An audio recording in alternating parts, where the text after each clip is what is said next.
Hello everyone, I'm Ricotta, and I'm here to kind of segue from Kara's topic and talk to you about one of the most influential political leaders that our world has ever seen. He's a household name, and he's someone that when we look past of the actions, we can really almost admire what he did throughout his career. The man that I'm talking about as the world's greatest political leader is Adolf Hitler. Now, you don't think about that much because normally when you think of Hitler, you automatically begin to think of things like Auschwitz and all the atrocities that he led and how he impacted the world in a very negative way. But what I'm here to talk to you about is how he actually impacted the world partly in a different way, and especially the German people in a very positive way when he was originally rising to power as a politician. So why Hitler? Well, Hitler was one of those men who just captivated the people. He captivated through a lot of different things, through his speaking skills, through his presence, and through a lot of other, and his propaganda. Those are the main things I'll be talking about today. But again, why Hitler? Why this man who, on the international level, people did not take him seriously. People thought of him as a joke. He was just some charismatic German leader who was just not really taken seriously at all because he had such crazy ideas. But to the German people, it was something else.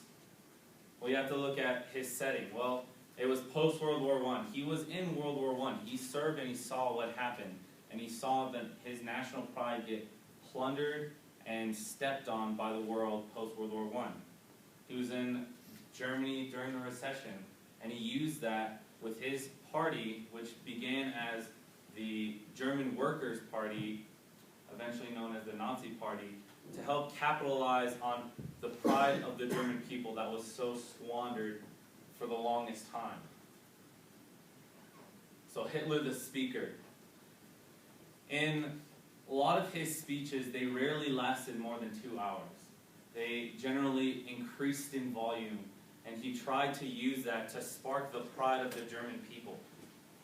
You see a lot of what he's trying to say, and later on in his career, in his political career, he begins to mention his more twisted ideas, and that's how he convinces the German people. Through these large political rallies, you can see in one of the pictures, there are always hundreds of thousands of people at some of the larger rallies that were orchestrated for his campaigns. And a quick excerpt from one of his speeches that kind of outlines just how he, and later in his career, how he just kind of capitalizes what he's trying to say. And this is in the middle of his speech. He's already beginning to rise, and he's getting what we see in a lot of videos where he's like shaking his hands a lot, and he does a lot of very strategic pauses in his speeches. Since we, the National Socialists, we cannot permit an alien race which has no connection with us to impose itself upon our working people as their leaders. We know that the enormous tasks which lie before us can be accomplished only by the most enormous expenditure of force and by the strictest discipline. Only, that is, if the community of the people as closely united body sets itself to the solution of these problems. He doesn't directly say it, but he already begins to set a problem, and he does something that's utilized a lot with today's politicians in their speeches. So Hitler with the lies. Well, I talk a lot about Hitler, but this was the man that created the monster. Joseph Goebbels was the head propaganda member in Hitler's party, in the Nazi party. He was the one who set up the rallies, who wrote the speeches, and influenced all of these things that made Hitler who he was, and how Hitler was able to capitalize the people and turn them against the world, and strike that pride within the people. It was because of this man. And we have to really think about that, because a great person is not only made by who they are, or by their simple actions. They are made by those that truly believe in that person and those that follow them and support them. And this is one of the greatest examples in our history of how one man quickly rose so fast in the world's eye, and it was all because of the simple actions from Joseph. He did this through a lot of other ways and to help influence the later ideas of World War II through propaganda, and that's something we also hear a lot about. And this is one of the political cartoons that was used to basically make the Jewish man evil. And you even kind of heard that with the speech of how Hitler tried to convey that message later on after he took power. So Hitler, the commander. Well, as the commander, he just decided to take over everything. And that was after he quickly rose through power. And Hitler Warned Us by John Laughlin, also a great book. He states how,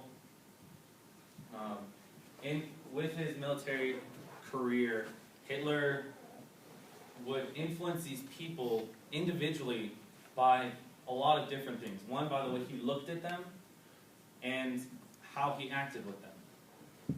Well, how he looked at them. Well, when Hitler looked at someone, he had eyes, as was explained, he had eyes that said, "You are the most important, and I care what you think right now." And later it would say, when he would converse with people and with large groups, he would make them feel like together we can accomplish anything. And that's the goal of any politician. And it's something that that a lot of politicians still use that same tactic. And it was really exemplified by Hitler. Hitler the man he was a great man. In his political life, he was great. Yes, he had very sadistic ideas, but when we look past that and we start to think about what he did to rise to power, we can take a lot of notes from him. And we can take a lot of those leadership aspects to help learn from his mistakes and from his triumphs. One of his mistakes was when he became so obsessed with power. In another book, Hitler, the Man and the Military Leader, he also explains how Hitler not only held the position of Führer, he held Chief of Staff, he held the Commander of the Armed Forces, he held at least 6 of the top positions. And so when an important decision had to be made, all the argument was in his head. And so as you can see, that probably did not help him as later on. But